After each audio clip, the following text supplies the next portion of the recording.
आज मैं उपदेश शीर्षक आपके पिता कौन है के साथ परमेश्वर के वचन का अध्ययन करना चाहता हूं। मैं आपको एक कहानी बताता हूं जो अमेरिका में हुई थी। एक अकेली माता ने एक बच्चे को जन्म दिया। जैसे जैसे वो बड़ा हुआ, वो किंडरगार्टन जाने लगा और शिक्षिका ने उससे पूछा, आपके पिता कौन है? बच्चे ने अपने पिता को पहले कभी नहीं देखा था, इसीलिए वो इस सवाल से शर्मिंदा था। हालांकि प्राथमिक स्कूल में शिक्षक ने उससे वही प्रश्न पूछा, आपके पिता कौन है? वो बच्चा अन्य सभी प्रश्नों का उत्तर आत्मविश्वास से देता था और अकादमिक रूप से उत्कृष्ट प्रदर्शन करता था। लेकिन ये प्रश्न, आपके पिता कौन है, ने उसके मन को परेशान किया। ऐसा इसीलिए था क्योंकि उसने किंडरगार्टन या प्राथमिक स्कूल के दौरान अपने पिता को कभी नहीं जाना था। आखिरकार उसकी माता ने सोचा, मेरा बच्चा इस माहौल में ठीक से बड़ा नहीं हो सकता, इसीलिए वो दूसरी जगह चली गई। उनके चले जाने के बाद पड़ोसियों ने उससे पूछा, आपके पिता कौन है? वो जहां भी जाता, ये प्रश्न, आपके पिता कौन है, ने उसका पीछा किया। बच्चा अवसादग्रस्त हो गया और उसमें घबराहट के लक्षण भी विकसित हो गए। फिर जब वो लगभग 14 वर्ष का था, तो गांव में एक नया पादरी नियुक्त किया गया। जब नए पादरी ने आराधना के दौरान उपदेश दिया, तो वो इससे बहुत प्रभावित हुआ। आराधना के बाद जब वो घर जा रहा था, तो पादरी ने पूछा, तुम किसके बेटे हो? जब पादरी ने वो सवाल पूछा जो उसके लिए हमेशा से ट्रॉमा का कारण रहा था, तो वो अचंभित हो गया और उसका चेहरा लाल हो गया। फिर पादरी ने कहा, तुम अपने पिता से बहुत मिलते जुलते हो। मैंने कभी भी किसी बच्चे को अपने पिता से इतना मिलते जुलते नहीं देखा। बेशक मैं जानता हूं कि तुम्हारे पिता कौन है। यह सुनकर बच्चे का चेहरा और भी लाल हो गया। पादरी ने बच्चे को प्रोत्साहित करते हुए कहा, मैं जिस पिता की बात कर रहा हूं, वो परमेश्वर है। तुम परमेश्वर से बहुत मिलते जुलते हैं। उस दिन के बाद से बच्चा अंधकार के पर्दे से बाहर आ गया। वो ये जानकर बहुत खुश हुआ कि परमेश्वर उसके पिता हैं। ये एक सच्ची कहानी है। इस प्रकार उस दिन से बच्चे ने उज्जवल चेहरे के साथ लोगों का सामना किया। वो सामाजिक भय से भी पीड़ित था, लेकिन उस दिन पादरी के शब्दों को सुनकर उसने महसूस किया, मैं अपने पिता के समान हूं और मेरे पिता परमेश्वर हैं। उस क्षण से उसका जीवन बदल गया। इसके अलावा वो बहुत खुश हुआ और जब अजनबियों ने उससे पूछा, आपके पिता कौन है, तो उसने पूरे विश्वास के साथ उत्तर दिया, मैं परमेश्वर का पुत्र हूं। ये कहानी कितनी अद्भुत है। जब हम सोचते हैं कि हमारे प्रिय स्वर्गीय परिवार के कितने सदस्य अपने पिता और माता को जाने बिना जी रहे हैं, तो क्या हम उन पर यह प्रकट करने की तीव्र इच्छा महसूस नहीं करते कि उनके सच्चे पिता और माता कौन है? आत्मिक रूप से लोग पिता को अच्छी तरह से नहीं जानते, वे माता को भी नहीं जानते हैं। इसके अलावा वे अपने आत्मिक वातावरण से अनजान हैं। यदि कोई पूछता है, आपके पिता कौन है, तो हम कैसे उत्तर दे सकते हैं? हम पूरे विश्वास के साथ कह सकते हैं, परमेश्वर मेरे पिता है। हमारे पास पिता और माता द्वारा दिए गए स्पष्ट प्रमाण हैं। बाइबल में इसे मोहर लगाने के रूप में वर्णित किया गया है। क्या सभी स्वर्गीय परिवार के सदस्यों को सामरिया और पृथ्वी की छोर तक लोगों को पिता के नाम और माता की महिमा के बारे में बड़ाई नहीं करनी चाहिए? इस छोटी सी कहानी का विषय बेन हूपर है, जो एक राज्यपाल थे जो अमेरिका में 2 बार चुने गए थे। सभी लोगों, इस अंधकार की दुनिया में हमारे कई भाई बहन हैं। हमें उन्हें बताना चाहिए कि हमारे पिता कौन हैं। हमें उन्हें बताना चाहिए, आप पिता से बहुत मिलते जुलते हैं, आप माता के समान हैं। क्या उन्हें यह बताना आवश्यक नहीं है, आपके पिता परमेश्वर हैं और आपकी माता परमेश्वर हैं? इस प्रकार बाइबल हमें क्या करना सिखाती है? यह हमें सभी लोगों पर परमेश्वर के नाम के बारे में बड़ाई करना सिखाती है। दीपक को पैमाने के नीचे मत छिपाओ, परंतु उसे दीवट पर रखो ताकि सब लोग उसे देख सकें। क्या बाइबल हमें यही नहीं सिखाती है? आइए हम बाइबल में इस बात का प्रमाण खोजें कि परमेश्वर हमारे पिता है। सबसे पहले आइए हम इब्रानियों अध्याय 12 देखें।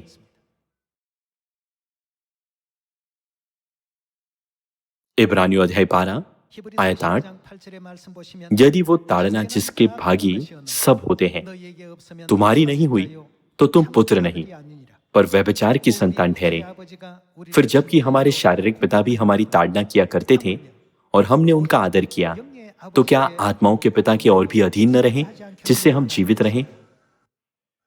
हमारे पास एक शारीरिक पिता है जिन्होंने शरीर को जन्म दिया और आत्माओं के पिता हैं जो आत्मा को जन्म देते हैं। आत्मिक संसार को समझने के लिए क्या परमेश्वर के वचन का अध्ययन करना आवश्यक नहीं है? इस प्रकार हमें इस तथ्य से इनकार नहीं करना चाहिए कि हमारे पास हमारी आत्माओं के पिता है। हमारे पास एक आत्मिक पिता है और गलातियों अध्याय 4 के अनुसार और कौन है? हमारे पास एक आत्मिक माता है। इस प्रकार 2 कोरिन्थियों अध्याय 6 आयत 17 से 18 के अनुसार हम क्या कहते हैं? हम परमेश्वर के बेटे और बेटियां कहलाते हैं। आज संसार में चर्च भी इस बात पर जोर देते हैं कि वे परमेश्वर की संतान हैं, लेकिन परमेश्वर ने हमें स्पष्ट प्रमाण दिया कि हम उनकी संतान हैं। पिता ने हमारे माथे पर अपनी मोहर लगाई। किसके द्वारा? फसह के लहू के द्वारा। पारिवारिक संबंध लहू से बनता है। इस प्रकार इसे लहू संबंध के रूप में जाना जाता है। आइए हम निर्गमन अध्याय 12 देखें।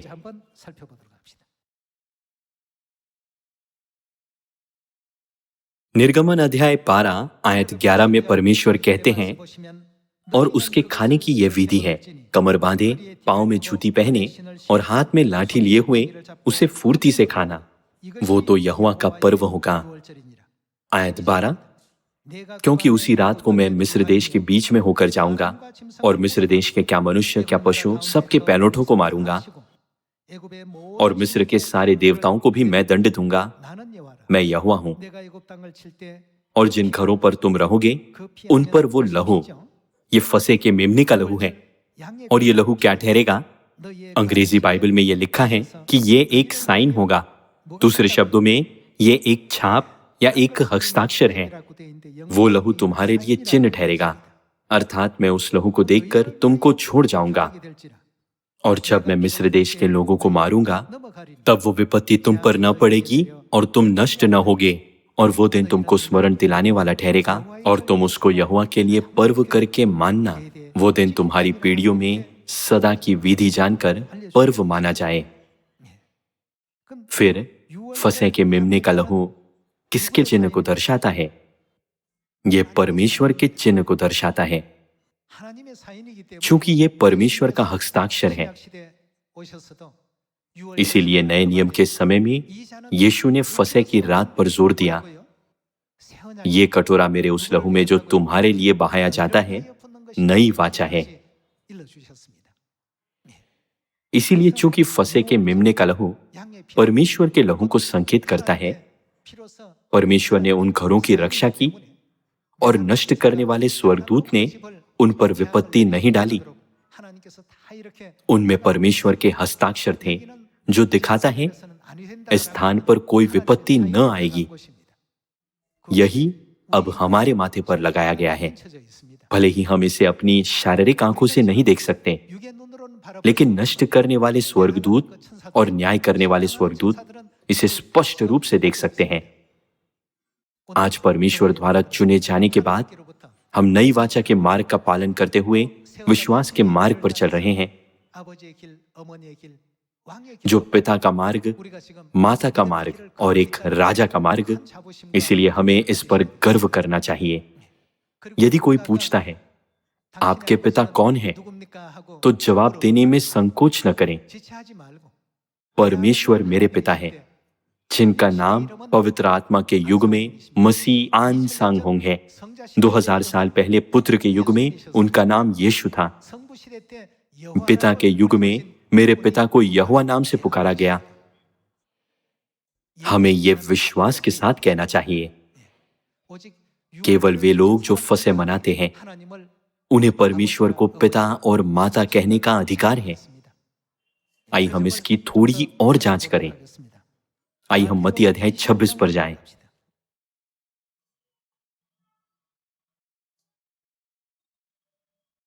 आइए हम मत्ती अध्याय 26 आयत 17 देखें।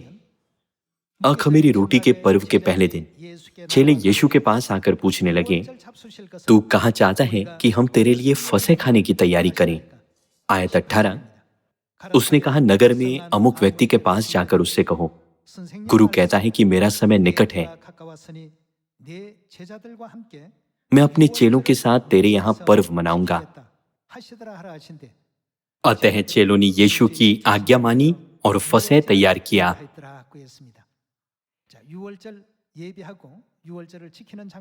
आइए आयत 26 में फसह मनाने का दृश्य देखें। आयत 26, जब वे खा रहे थे तो यीशु ने रोटी ली और आशीष मांगकर तोड़ी और चेलों को देकर कहा, लोग खाओ, ये मेरी देह है। फिर उसने कटोरा लेकर धन्यवाद किया। इस कटोरे में फसह का दाख मधु है। उन्होंने कटोरा लेकर धन्यवाद किया और उन्हें देकर कहा, तुम सब इसमें से पियो, क्योंकि ये वाचा का मेरा वो लहू है जो बहुतों के लिए पापों की क्षमा के निमित्त बहाया जाता है। फसह की रोटी और दाख मधु के माध्यम से यीशु अपने मांस और लहू का अर्थ प्रकट करते हैं। जिनके माथे पर मसीह के लहू की मोहर लगाई गई है, उन्हें ये कभी नहीं भूलना चाहिए कि उनका वर्तमान जीवन एक राजा का जीवन है। क्योंकि परमेश्वर हमारे पिता है, इसीलिए हमें अपना जीवन कैसे जीना चाहिए? क्या हमें परमेश्वर की संतान कहलाने के योग्य नहीं होना चाहिए? पिता और माता की संतान के रूप में क्या हमें शब्दों, कार्यों, विचारों और व्यवहारों में पिता और माता की संतानों के अनुरूप जीवन नहीं जीना चाहिए? आइए हम प्रकाशित वाक्य अध्याय 7 आयत 1 देखें।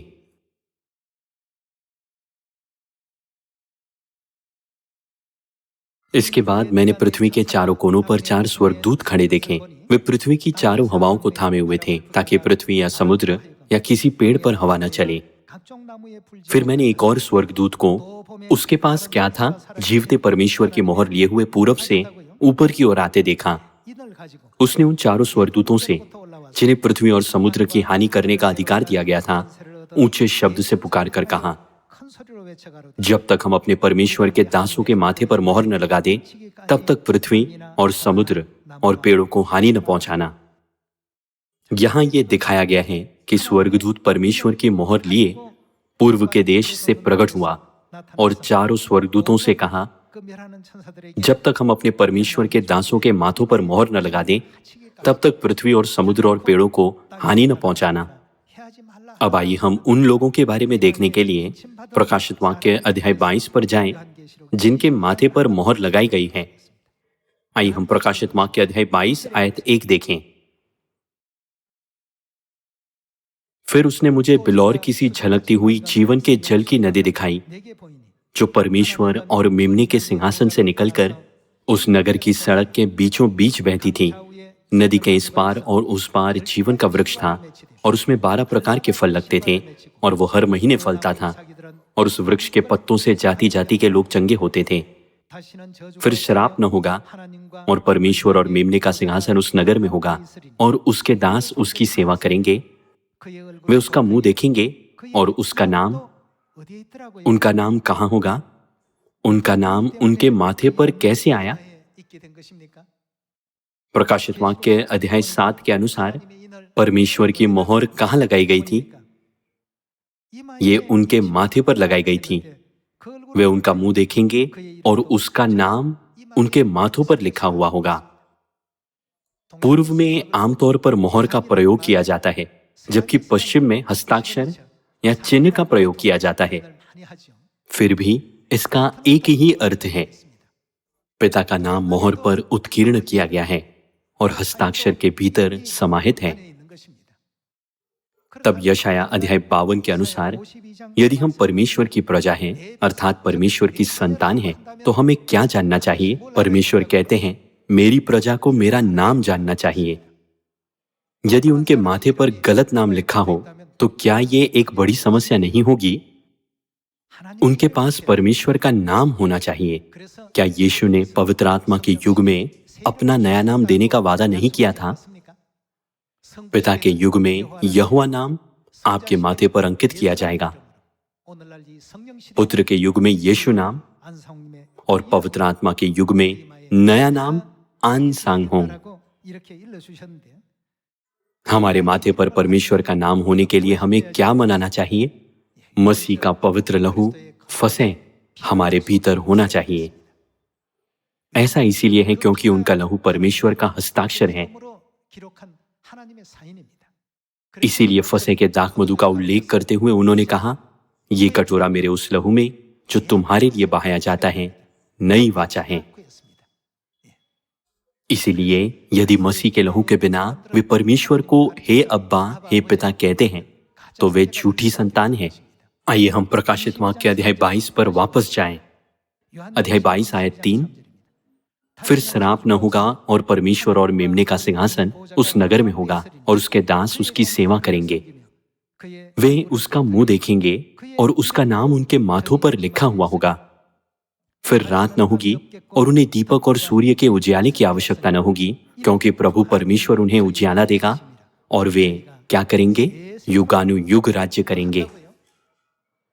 हर कोई राज्य नहीं कर सकता, बल्कि केवल वे ही राज्य कर सकते हैं जिनके माथे पर परमेश्वर का नाम अंकित है। परमेश्वर ने उनके माथे पर अपना नाम अंकित करने के लिए किसका उपयोग किया? निर्गमन अध्याय 12 के अनुसार ये फंसे के मेम्ने का लहू था। परमेश्वर ने उन्हें आज्ञा दी कि वे लहू को द्वार के दोनों अलंगों और चौखट के सिरों पर लगाएं, और ये एक चिन्ह बन गया। परमेश्वर के लहू ने सभी विपत्तियों को उन पर से गुजरने में सक्षम बनाया। ये किसे दर्शाता है? ये परमेश्वर के नाम को दर्शाता है। जो लोग युगानुयुग राज्य करेंगे, उनके माथे पर परमेश्वर का नाम अंकित है। जिनके पास उनका नाम नहीं है, वे युगानुयुग राज्य करने की महिमा में भाग नहीं लेंगे। आइए हम इसके बारे में पहला यूहन्ना अध्याय 2 देखें।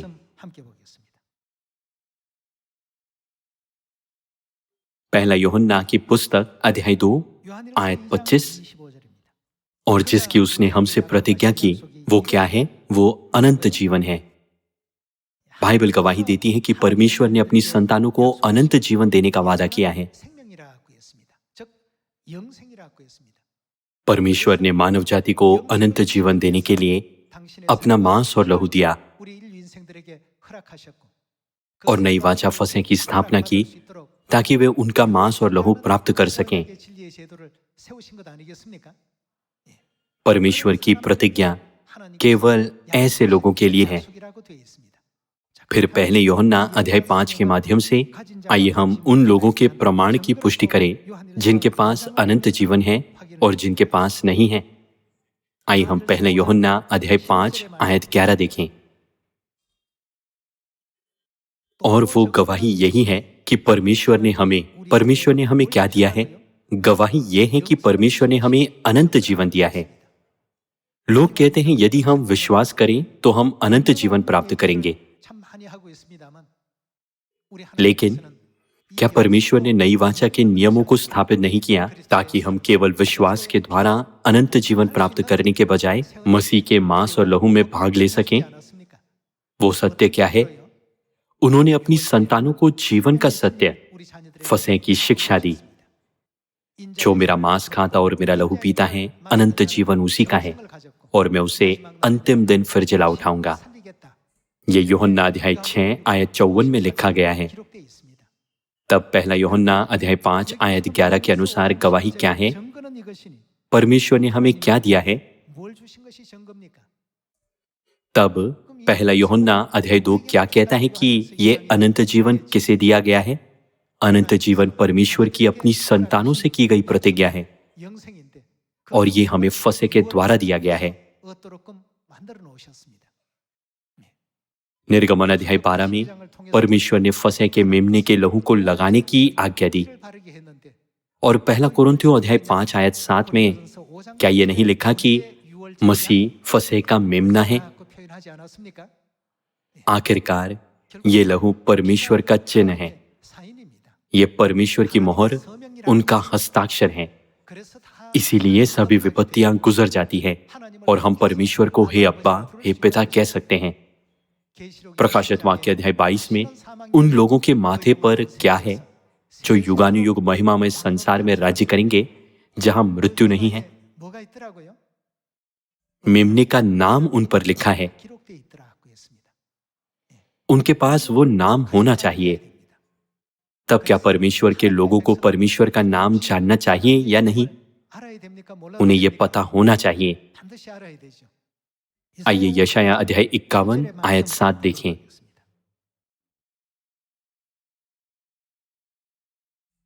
हे धर्म के जानने वालों, जिनके मन में मेरी व्यवस्था है, तुम कान लगाकर मेरी सुनो। वे कौन है जो धर्म के जानने वाले हैं और जिनके मन में परमेश्वर की व्यवस्था है?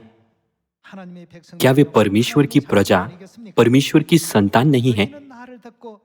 मनुष्यों की नामधराई से मत डरो और उनके निंदा करने से विस्मित न हो, क्योंकि घुन उन्हें कपड़े के समान और कीड़ा उन्हें उनके समान खाएगा। परंतु मेरा धर्म अनंत काल तक और मेरा उद्धार पीढ़ी से पीढ़ी तक बना रहेगा। परमेश्वर की संतानों के संबंध में आइए हम अध्याय 52 आयत 5 के साथ जारी रखें। इसीलिए यहोवा की यह वाणी है कि मैं अब यहाँ क्या करूं, जबकि मेरी प्रजा सेत में हर ली गई है। यहोवा यह भी कहता है कि जो उन पर प्रभुता करते हैं वे उद्यम मचा रहे हैं और मेरे नाम की निंदा लगातार दिन भर होती रहती है। इस कारण मेरी प्रजा मेरा नाम जान लेगी। परमेश्वर की संतानें मेरी प्रजा की श्रेणी में भी आती हैं। परमेश्वर की संतानों को परमेश्वर का नाम जानना चाहिए। आज जब हम पूछते हैं पिता के युग में परमेश्वर का नाम क्या है, तो जो कोई बाइबल को थोड़ा भी समझता है वे कहेंगे यहोवा। पुत्र के युग के बारे में क्या? वे कहेंगे यीशु। तब पवित्र आत्मा के युग में परमेश्वर का नाम क्या है वे नहीं जानते। क्या ये बस पवित्र आत्मा नहीं है? क्या ये सहायक नहीं है? हम ना तो पिता के युग में ना ही पुत्र के युग में बल्कि पवित्र आत्मा के युग में जी रहे हैं। तब क्या हमें उस नाम को जानना चाहिए जिसका परमेश्वर पवित्र आत्मा के युग में उपयोग करेंगे, या क्या नाम को न जानना ठीक है? हमें नाम जानना चाहिए। केवल तभी हम भेद कर सकेंगे कि हमारे माथे पर परमेश्वर का नाम है या किसी अन्य ईश्वर का नाम अंकित है। इसीलिए यीशु ने कहा, मेरे नए नाम को पाने वाले को छोड़ और कोई इसे नहीं जान सकेगा। नया नाम जो मसीह आन सांग होंग है को न जानना शर्मनाक होगा। क्या ये और भी शर्मनाक नहीं होगा यदि हम माता का नाम न जाने? इसलिए परमेश्वर हमें परमेश्वर के नाम की बड़ाई करने के लिए कहते हैं। आइए हम भजन संहिता अध्याय 20 खोलें और इसकी पुष्टि करें। आइए हम भजन संहिता अध्याय 20 आयत 7 देखें।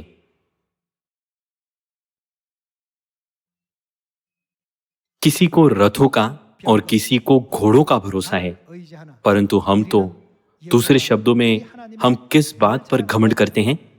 अपने परमेश्वर यहोवा ही का नाम लेंगे। यहोवा नाम परमेश्वर का एकमात्र नाम था जो यहूदी समाज में आमतौर पर प्रचलित था। उनके दृष्टिकोण से जो लोग यीशु के नाम पर विश्वास करते थे, वे एक नए धर्म या एक पंथ से संबंधित प्रतीत होते थे। यहूदी धर्म के लोग ये नहीं जानते थे कि युग पिता के युग से पुत्र के युग में बदल गया है। इस युग में भी ऐसा ही है। पवित्र आत्मा का युग तब शुरू हुआ जब अंजीर के पेड़ की डालियां कोमल हुई और उसके पत्ते निकल आए। लेकिन बहुत से लोग अभी भी नहीं जानते कि युग बदल गया है। इस युग में हमें परमेश्वर के नाम के साथ क्या करना चाहिए? हमें इसकी बड़ाई करनी चाहिए। हमें दुनिया के सभी लोगों को गर्व से बताना चाहिए कि हमारे पास हमारे पिता मसीह आन सांग होंग हैं, जो मानव जाति को बचाने के लिए नए नाम से इस पृथ्वी पर आए हैं। यीशु के नाम की गवाही देने के लिए प्रथम चर्च के संतों ने कितना सताव झेला। उन्हें विधर्मी नाम दिया गया। वे रोमन अखाड़े में शेरों का भोजन बने या उन्हें मानव मशालों के रूप में जलाया गया। ऐसे सतावों के बावजूद उन्होंने उत्पीड़न को महिमा के रूप में मानते हुए परिश्रम से उस नाम की गवाही दी। हम नए नियम के द्वारा इसकी पुष्टि कर सकते हैं। पिता का युग और पुत्र का युग बीत चुका है। हम पवित्र आत्मा के युग में जी रहे हैं। तब हमें पवित्र आत्मा के नाम का प्रचार करना चाहिए और इसे लोगों के हृदयों में अंकित करना चाहिए। आप अपने पिता से इतने मिलते जुलते हैं कि मुझे लगता है कि मैं जानता हूं कि वो कौन है। आपके पिता अवश्य ही परमेश्वर होंगे। तो क्या आपको परमेश्वर का नाम नहीं जानना चाहिए? पिता के युग में उनका नाम यहोवा था और पुत्र के युग में यीशु नाम था। पवित्र आत्मा के युग में वो नए नाम मसीह आन सांग होंग के साथ आए हैं। हमें सभी लोगों पर गर्व से घोषणा करनी चाहिए कि मसीह आन सांग होंग हमारे स्वर्गीय पिता है। क्या ये उन मिशनों में से एक नहीं है जो हमें इस युग में करने चाहिए? आइए हम मत्ती अध्याय 28 में एक और आयत देखें।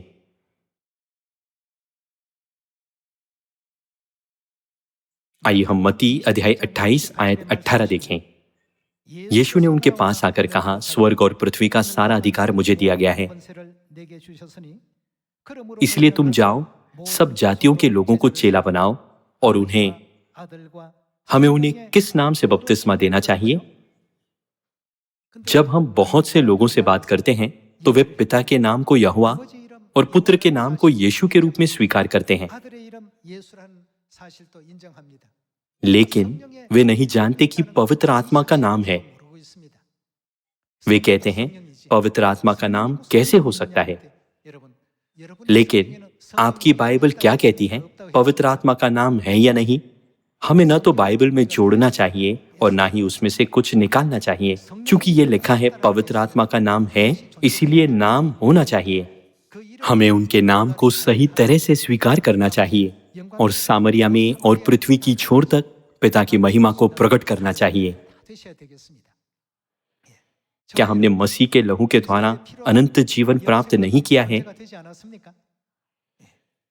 क्योंकि परमेश्वर के लहू से हमारे माथे पर मोहर लगाई गई है, इसीलिए वो हमें कभी नहीं छोड़ते। अंत तक विश्वास में रहते हुए और पिता और माता की बड़ाई करते हुए आइए हम सामरिया में और पृथ्वी की छोर तक नए नाम मसीह आन सांग होंग का प्रचार करें, जिस प्रकार प्रथम चर्च के संतों ने यीशु का प्रचार किया था।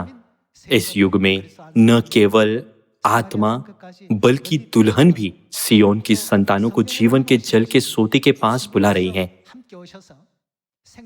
ये आशा करते हुए कि हमारे स्वर्गीय परिवार के सभी सदस्य न केवल पिता के नाम को बल्कि माता के नाम को भी महत्व देंगे और सामरिया और पृथ्वी की छोर तक सुसमाचार को फैलाएंगे।